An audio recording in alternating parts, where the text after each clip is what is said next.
Lors de la signature d'une transaction, des certificats sont générés et intégrés au document.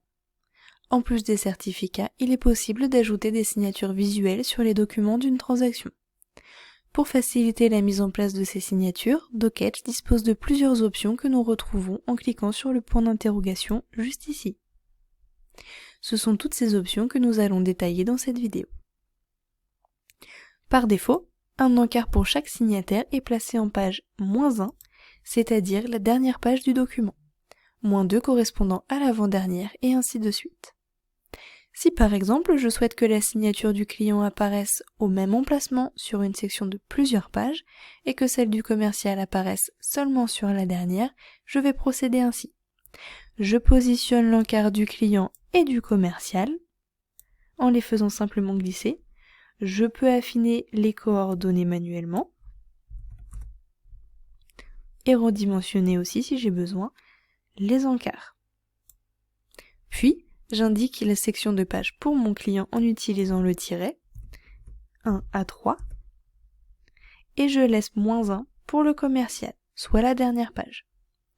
Et je constate que la signature de mon client apparaît bien au même emplacement sur les 3 pages du document.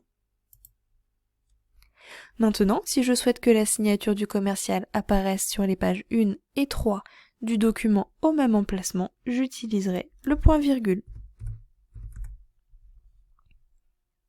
Et je constate que la signature de mon commercial apparaît bien au même emplacement sur les pages 1 et 3.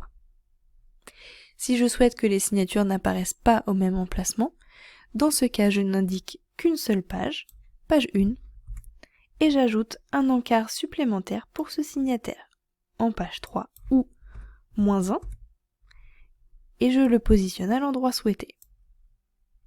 Je constate donc que sur la première page, la signature de mon commercial est en bas à gauche, et sur la dernière page, au centre du document.